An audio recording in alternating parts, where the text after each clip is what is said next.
오래전 전 국민의 사랑을 받았던 아침 드라마 한지붕 세가족이라는 드라마가 있었습니다. 순돌이 아빠로 이면식 씨나 최주봉 씨도 나오고 그리고 박원수, 김혜수, 한석규 아주 유명한 배우들이 출연했던 드라마죠. 제가 아마 중학교 때부터 고등학교 때까지 이 드라마를 봤던 기억이 납니다. 근데 이 드라마는 집주인 또 문간방에 사는 새들어 사는 사람 2층에 새들어 사는 전혀 다른 세 가족들이 한 지붕 아래 모여가지고 좌충우돌하고 서로 갈등을 빚으면서 서서히 이해하고 또 화해하고 그렇게 화목해져 가는 서민들의 삶을 보여주는 드라마입니다. 제가 오늘 본문으로 이렇게 설교를 준비하다가 이 한지붕 세가족이란 이 드라마가 떠올리게 된 이유는 이 말씀 중에도 한 지붕 아래 전혀 다른 세 부류의 사람들이 모여있는 장면이 등장하기 때문에 그렇습니다. 그래서 제가 설교 제목을 한 지붕 아래 세 가족 이렇게 정해 본 것입니다. 오늘 여러분 성경 23절 보십시오. 23절. 자, 우리 23절 말씀 같이 보시면요. 베드로가 불러들여 유숙하게 하니라. 아멘. 여기 보면 베드로가 불러들여 유숙했다 이렇게 말하죠. 한 집에 유숙했다는 것은 함께 모여서 음식을 먹고 대화를 나누고 그리고 하룻밤을 묵었다라는 그런 의미입니다. 그런데 여러분 이 장면은요 당시 매우 충격적일 수밖에 없어요. 왜냐하면 여기 함께 유숙하고 있는 세 부류의 사람들은 결코 같은 장소에 함께 모일 수 없는 부류의 사람들이기 때문에 그런 것입니다. 예를 들어서 여러분들이 생각만 해도 치가 떨리는 어떤 사람하고 냄새나는 홈리스하고 이렇게 셋이서 함께 한다는 건 이거는 생각할 수 없죠. 그와 유사한 의미라 생각하면 됩니다. 우리 함께 유숙하는 이 세 부류의 사람을 보시면요. 먼저 사도 베드로가 나옵니다. 베드로는 유대인입니다. 그리고 또 한 부류는 고넬료라는 백부장이 보낸 하인들이 등장합니다. 고넬료는 이방인입니다. 그리고 이 베드로가 유숙하고 있는 이 집, 거기는 무두장이 집이라 나와요. 여러분 9장 43절 말씀 보십시오. 9장 43절 거기 이렇게 기록합니다. 베드로가 요빠에 여러 날 있어 시몬이라 하는 무두장이의 집에 머무니라 이렇게 말하고 있습니다. 무두장이는 피장이라 이렇게 생각할 수가 있는데 그러니까 당시 짐승의 가죽을 벗겨서 천막을 짓는 업자라고 생각하면 됩니다. 그런데 유대인들의 입장에서 율법에 보면 짐승의 시체를 만지거나 피를 만진 사람은 모두 부정한 사람으로 여겼어요. 그 사람하고는 상종해서는 안 되는 부류의 사람들인 겁니다. 그러니까 보십시오. 유대인은 이방인을 하나님의 심판을 받아 마땅한 불쏘시개처럼 여겼거든요. 뿐만 아니라 시체를 만지는 사람들은 하나님을 모욕했다고 생각해서 더러운 사람들, 더럽혔다고 생각해서 더러운 부류의 사람들로 생각했단 말이에요. 그런데 이 세 부류, 유대인, 이방인, 소위 더럽다고, 냄새난다고 생각하는 세 부류가 한 장소에 모여있다는 것은 상상할 수 없는 일이었습니다. 그런데 이 사도행전을 기록하고 있는 누가는요, 유대인과 이방인과 이 부정한 사람이라고 일컫는 세 부류, 즉 마치 기름과 물이 섞일 수 없는 것처럼 함께 섞일 수 없는 사람들이 한 장소에서 한 집에서 함께 얼굴을 맞대고 대화를 하고 음식을 먹고 묵었다고 아주 매우 담담하게 증거하고 있기 때문에 그렇습니다. 더 나아가 유대인인 이 베드로는 이제 그들과 하룻밤을 보낸 다음에 저 가이사라에 있는 고넬료를 만나기 위하여 열흘길이나 되는 정도의 길을 그들과 함께 동행하는 것입니다. 이 장면이죠. 한 지붕 아래 세 부류의 사람이 모여있는 이 장면을 저는 보면서 하나님 나라를 맛보게 하기 위하여 세워주신 이 교회 공동체가 떠올랐습니다.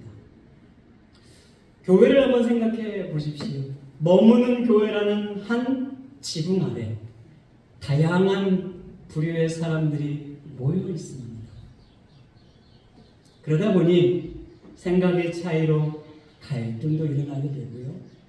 마음은 아닌데 표현이 서툴러서 상대방에게 불편함을 주기도 하고요. 또 우리 스스로 갖고 있는 다른 사람을 향한 편견 때문에 상처를 주기도 하고요. 나만이 옳다고 생각하는 고집스러운 신념 때문에 관계 어려움을 겪는 경우도 있는 것이지요. 그런데 이처럼 때때로 어울릴 수 없고 섞일 수도 없을 것 같은 사람들이 머무는 교회라는 한 지붕 아래 모여서, 교회의 지붕 아래 모여서 좌충우돌하고 갈등도 빚고 그 안에서 나름대로의 아픔도 겪지만 시간이 지나면 서서히 서로를 이해하게 되고 용서해주고 그리고 화목해져 가는, 화해를 이루어가는 곳이 바로 저는 교회인 줄 믿습니다. 이 장면은 교회를 너무나 잘 보여주고 있더라는 거지. 이런 점에서 사도행전 10장은요, 단지 이방인 백부장 고넬료라는 한 사람의 신앙을 강조하고 있는 것보다는 모든 이방인들도 차별 없이 조건 없이 편견 없이 하나님의 은혜 안에 들어올 수 있다는, 하나님의 사랑스러운 자녀들이라는 이 놀라운 복음의 비밀을 알려주기 위하여 이방인 고넬료와 그리고 유대인 사도 베드로와의 극적인 만남을 우리에게 소개하고 있는 것입니다. 이 두 부류의 만남은요, 굉장히 극적이에요. 그리고 그 근거는 두 사람의 환상을 통해서 이루어집니다. 여러분 3절 보십시오. 3절 보면은 이렇게 기록하고 있어요. 하루는 제9시쯤 되어 환상 중에 밝기 봄에 하나님의 사자가 들어와 이르되 고넬료와 하니 이렇게 말하고 있습니다. 고넬료가 제9시쯤, 이것은 오후 3시를 의미합니다.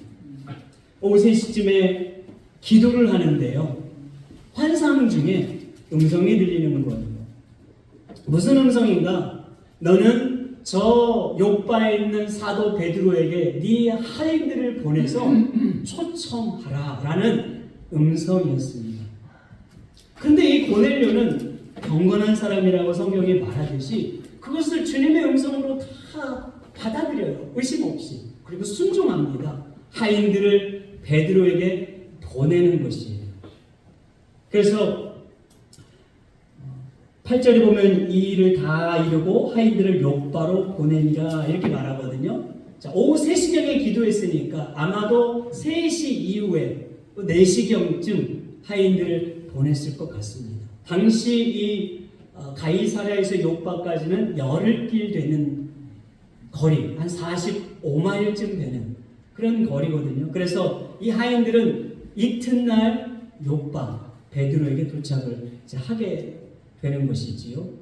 자, 그리고 이제 장면이 베드로로 넘어갑니다. 9절에 보십시오. 9절에 보면 이렇게도 기록해요. 이튿날 그들이 길을 가다가 그 성에 가까이 갔을 때 그때 베드로가 기도하려고 지붕에 올라가니 그 시각은 제6시니라. 정오 12시를 의미합니다. 6시에, 12시에 기도하기 위해서 지붕 위로 올라갔어요. 집 위로. 기도를 하는데 또 환상을 보게 돼요. 10절. 그가 시장하여 먹고자 하면 사람들이 준비할 때 황홀한 중에, 이제 환상 중에 이런 말이에요. 환상을 보게 되는데 환상이 어떤 내용이냐면 갑자기 보자기 하나가 내려오는데요. 그 보자기 안에는 짐승들과 기는 파충류과의 어떤 종류의 것들과 그리고 나는 새들이 이렇게 담겨있는 보자기였어요. 그러면서 음성이 들려요. 이것을 받아 먹어라. 그때 베드로가 뭐라고 대답합니까? 주여, 저는 먹을 수 없습니다. 저는 이것을 지금까지 단 한 번도 먹은 적이 없고 먹어서도 안 되고 먹을 수 없는 것입니다. 율법에 의하면 이것은 다 부정한 동물들, 짐승이기 때문에 먹을 수가 없는 것이기 때문에 그렇게 말해요. 그때 또 이렇게 음성이 들려옵니다. 하나님께서 깨끗하게 하신 것을 왜 네가 더럽다고 속되다고 여기며 먹지 않느냐. 그러니 잔말 말고, 이건 제가 부연 설명하는 겁니다. 따지지 말고 받아 먹어라. 이렇게 말해요. 이 환상이요 3번이나 일어났다고 말해요. 그러니까 3번이나 똑같은 지금 환상을 보면 여러분들이 꿈을 꾸는데 3번 똑같은 장면이 나온다고 생각하면 어떤 생각이 들겠어요? 이게 뭔가 예사롭지 않은데? 이런 생각이 들잖아요. 베드로도 마찬가지죠. 뭔가 예사롭지 않은 환상이라는 걸 직감했어요. 그리고 깊은 고민에 빠집니다. 도대체 이것이 무슨 의미인가? 이렇게 베드로가 고민하고 있을 때에 마치 백부장 고넬료가 보낸 하인들이 베드로 집 앞에 도착하게 됩니다. 여러분 17절을 같이 읽죠. 시작. 베드로가 본 바 환상이 무슨 뜻인지 속으로 의아해하더니 마침 고넬료가 보낸 사람들이 시몬의 집을 찾아 문 밖에 서서 아멘. 베드로가 고민하고 있을 때 갑자기 하인들이 이제 문을 떡떡떡 두드린 거지요. 누구시오? 예, 저희는 베드로라는 분을 찾으러 왔습니다. 내가 베드로인데 왜 그러시오? 그러니까 이 하인들이 뭐라고 말합니까? 우리 주인은 하나님을 경외하는 백부장 고넬료인데 우리 주인이 기도를 하다 천사를 통해 음성을 듣고 저희를 당신에게 보냈습니다. 그때 베드로는 아마도요 환상의 의미가 무엇인지를 아마 직감적으로 깨달았을 것입니다. 그 부정하다고 먹지 말라고 한 그 환상의 의미. 그런데 지금 문 앞에 부정하다고 생각하는 상종하지 않은 이방인이 지금 자기를 찾아와 있잖아요.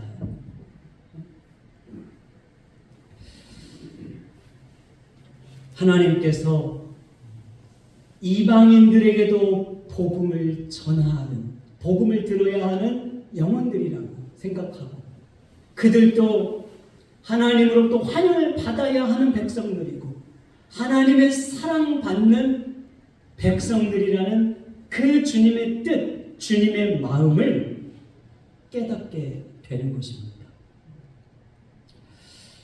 이 마침이라는 단어는 그러세요. 굉장히 중요한 의미를 담고 있어요. 이 마침이라는 이 단어가 적절한 때 이런 의미거든요. 그런데 구약 성경에는 이 단어가 보라라는 단어와 같이 사용합니다. 보라라는 단어. 그러니까 보십시오. 지금 하나님 고넬료는 이 베드로는 고넬료가 보낸 하인들을 만나고 있고 그리고 자기가 환상을 보면서 그것이 무슨 의미인가를 의아해하며 고민하고 있을 그 때마침 그 하인을 만나게 되잖아요. 이 일은 우연히 일어나는 것이 아니다. 이것은 분명히 하나님께서 하신 일이다라는 사실을 깨닫게 되는 것이에요. 그렇게 하나님께서 기막힌 타이밍, 절묘한 타이밍, 때마침 그 적절한 하나님의 시간표에 의해서 이 이방인 보낸 하인들을 만나도록 하신 것이죠. 그래서 베드로는 이때 이것이 하나님의 하신 일이라는 걸 선명하게 깨닫게 되었고, 하나님이 하신 일이 얼마나 치밀한 일인가, 얼마나 하나님이 하시는 일이 실수가 없으신가, 그 하나님의 일하심을 보라 이게 때마침이라는 의미라고 말할 수가 있는 겁니다. 그래서 베드로는 이제 그 하인들을 영접합니다. 그리고 하룻밤을 같이 유숙을 하게 되는 것이에요. 그리고 이튿날 이 요바에서 이제 저 고넬료가 머물고 있는 가이사랴까지 열흘 길을 걸어야 하는 그 먼 거리를 함께 동행하여 가게 되죠. 그리고 그곳에서 그를 기다리고 있는 고넬료와 그 가족들에게 복음을 전하고 세례를 베풀고 이방인에게도 복음이 전파된다는 그 놀라운 분수령의 이 역사를 이제 이루어내는 것입니다. 이것이 오늘 본문의 내용이에요. 여러분, 베드로는요 어떤 사람입니까? 베드로는요 오순절 성령 강림 때 그 하나님의 놀라운 일하심을 보았던 인물이에요. 그래서 그가 처음으로 설교한 내용이 뭐냐면, 말세 하나님께서 모든 백성들에게 성령을 부어주실 것이다. 누구든지 주의 이름을 부르기만 하면 구원을 얻을 것이다. 이것이 베드로가 했던 설교거든요. 그 설교를 듣고 우리가 이미 살펴보았듯이 3,000명이나 되는 많은 영혼들이 주께로 돌아왔습니다. 그렇게 베드로가 철저히 예수 그리스도의 복음의 말씀을 전했단 말이에요. 그럼에도 불구하고 베드로의 한편의 마음에는 여전히 율법의 규례를 놓지 않고 있었어요. 정결한 음식과 부정한 음식을 구분하고 있었고요. 유대인과 이방인들은 다르다는 것을 은연중에 마음속에 아직도 붙잡고 있었던 거예요. 우리는, 유대인은 거룩한 백성들이다. 그리고 이방인들은 하나님으로부터 환영받을 수 없는 백성들이다. 부정한 사람들이라는 편견으로 여전히 차 있었다는 얘기예요. 그래서 부정한 동물을 먹으라고 했을 때, 그죠? 고민 없이 어떻게 제가 그 음식을 먹을 수 있겠습니까? 왜? 그 율법에 명시된 얘기입니다. 대답했던 것이지.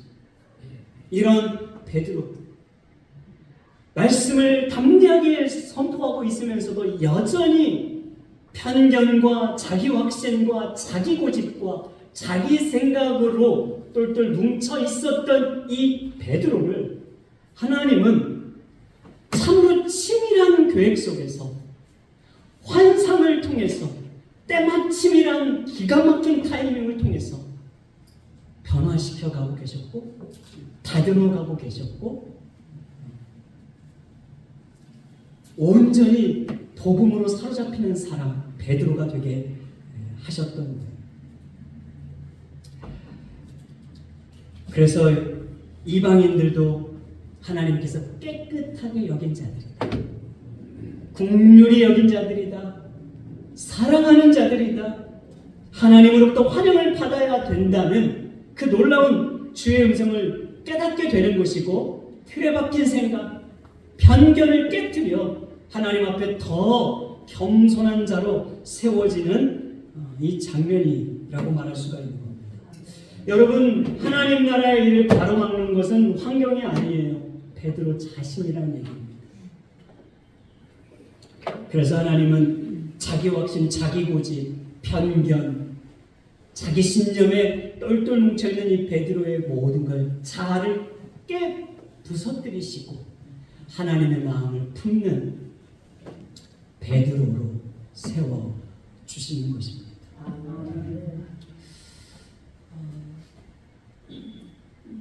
주님의 일을 가로막는 건 환경이 아닐 경우가 많아요. 여러분의 삶을 힘들게 하는 그 무엇이 우리는 환경이라고 생각할 때가 많지만 그러나 조금 더 우리가 진지하게 우리 자신을 돌아보면 내 자신이 장애물이 될 경우가 참 많이 있습니다.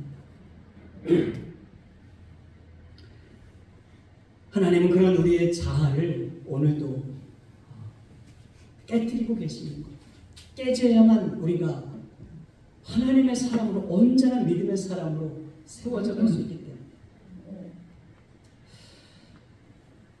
이 베드로가 머물렀던 욥바라는 항구를 제가 묵상하다가 오버랩이 되는 한 선지자가 있었어요.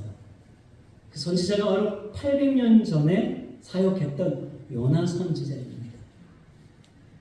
여러분 우리가 알고 있듯이 요나 선지자는 누굽니까? 우리는 불순종한 선지자 이렇게 딱 인식이 되어 있잖아요. 하나님께서 요나야 너 니느웨에 가서 복음을 전하라 명령하셨는데 요나는 그것을 거역하고 도망가죠.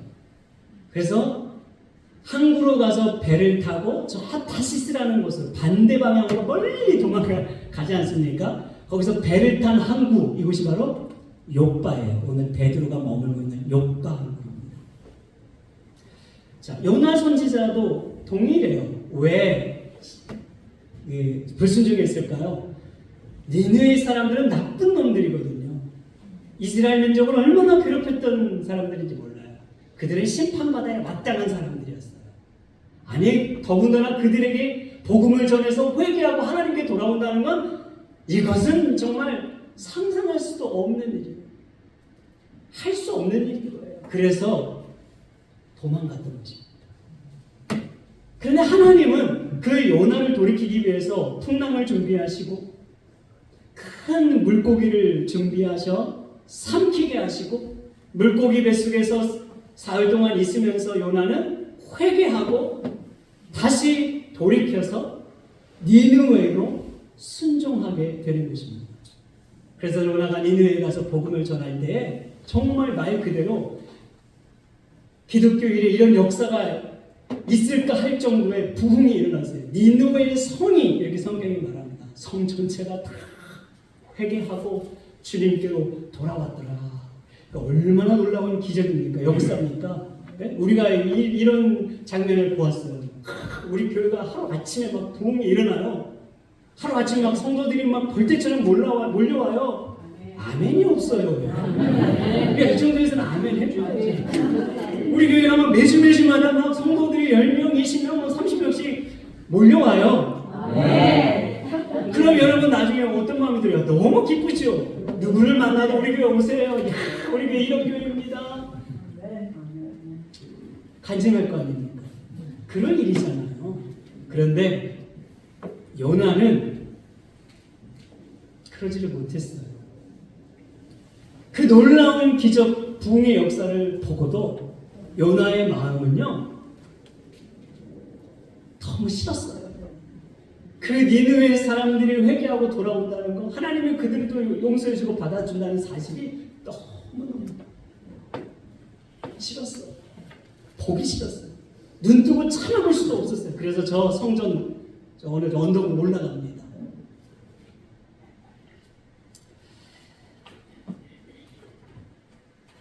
하나님은 이런 요나를요 계속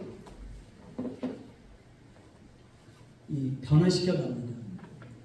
풍랑을 준비하시고 물고기도 준비하시고 이제는 그 성전 옆 언덕에 있을 때 박농풀도 준비하시고 뜨거운 동풍도 불게 하시고 여러 장치를 통해서 요나의 이 자기 확신, 자기 신념, 자기 편견, 자기 생각으로 똘똘 뭉쳐서 이건 아니라고, 하나님 이건 아닌 것 같다고, 내 생각에 이건 틀린 것 같다고 하는 그를 바꾸시는 거예요.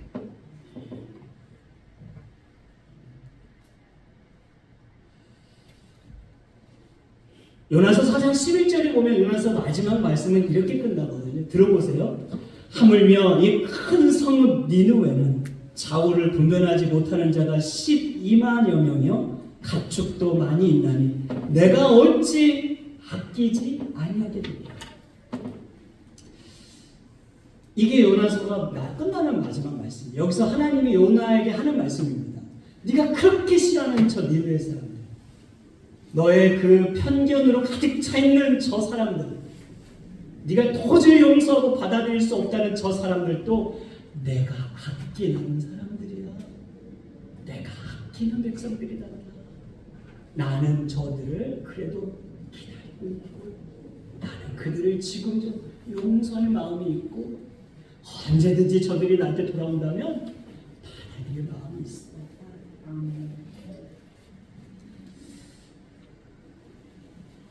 여러분, 요나서의 다음 말씀은 요나가 어떻게 했는지 성경 기록하지 않아요. 이렇게 그냥 끝나버려요. 요나는 어떻게 변했을까요? 요나는 바뀌었을까요? 저는 바뀌었을 거라고 봐요. 왜? 만약 안 바뀌었다면 요나서 자체가 기록이 없었을 것입니다. 그잖아요.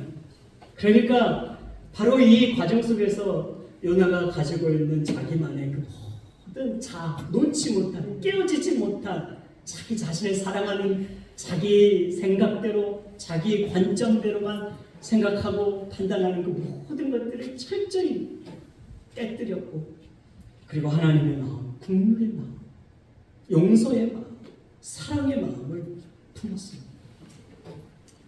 그리고 이 요나서는 우리에게 질문을 던지고 있는 거죠. 바로 그 요나서를 읽고 있는 저와 여러분에게, 여러분들은 어떻습니까? 여러분들의 지금 마음과 생각은 어떻습니까? 라고 묻고 있는 거예요. 사랑하는 우리 여러분, 신앙을 가로막는 장애물이 때론 우리 자신이라는 것을 기억해야 해요. 우리는 여러 가지 이유들이 될 때가 있죠. 물론 환경적으로 힘든 일이 있을 수 있습니다. 어떤 모양이든, 관계의 문제든, 어떤 환경의 문제든, 직장에서의 어려움이든, 우리 마음을 힘들게 하는 요소가 있고, 우리는 그것을 다 외부적인 것으로 원인을 돌릴 때가 있지만, 주님 앞에 우리 자신을 좀 더 진지하게, 정직하게 살펴보다 보면 그 장애물이 바로 나 자신이라는 사실을 깨달을 때가 처음이었어요. 누군가가 아니라 내가 문제였구나. 내가 아직 미숙했구나. 내가 아직 부족했구나. 내 신앙에 아직 성숙하지 못했구나 라는 사실을 더 깨닫게 될 때가 많이 있는 거예요. 우리는 겉모습을 보고 배경이나 환경을 보고 판단해버리는 편견들이 참 많이 있지 않습니까? 편견이 자리 잡으면 누가 뭐라고 말을 해도 바뀌지가 않아요. 그런 사람이라고 우리는 치부해버리지요. 그게 우리의 연약한 모습입니다. 그런데 그런 편견과 자기 확신이 오히려 자기의 생각을 더 틀에 박히게 만들고요. 다른 사람의 관계를 더 어렵게 만들고요. 우리의 신앙을 성장하지 못하게 하는 경우들이 참 많이 있는 거예요. 제가 말씀을 준비하다가 오만과 편견이라는 책의 대목을 이렇게 접하게 됐습니다. 영국의 유명한 소설가 제인 오스틴이 쓴 오만과 편견이라는 책은 영화로도 제작이 되었어요. 거기에서 한번 들어보십시오. 이렇게 기록합니다. 편견은 내가 다른 사람을 사랑하지 못하게 하고, 오만은 다른 사람이 나를 사랑할 수 없게 만든다.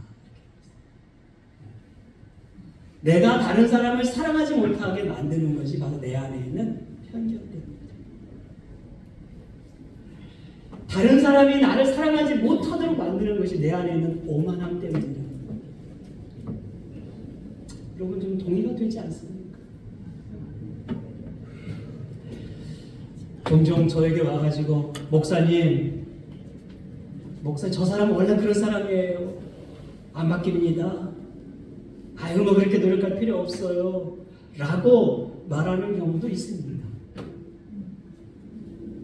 그런데 여러분, 정말 그럴 수도 있지만 우리가 가진 편견 때문에 어떤 생각 때문에 더 그렇게 표현하는 경우도 많아요. 내가 받아들이고 싶지 않은 거지. 그냥 저 사람은 원래 저런 사람이었다는 편견, 저 사람은 변하지 않을 것이라는 편견, 저 사람은 도움 받아도 되지 않을 것이라는 편견, 내 남편은 아무래도 변하지 않을 것이라는 편견, 내 아내는 아무래도 바뀌지 않을 거라는 편견, 저 사람에게는 전도할 필요가 없을 것이라는 편견, 저 사람은 아무리 그래도 교회 안 올 것이라는 편견, 교회 올 필요가 없을 것이라는 편견, 저 사람은 아무리 애써도 복음을 듣지 않을 것이라는 편견, 수많은 이 편견과 생각들이 우리를 가득 채우고 있는 한 변화는 여러분 일어날 수 없는 거예요.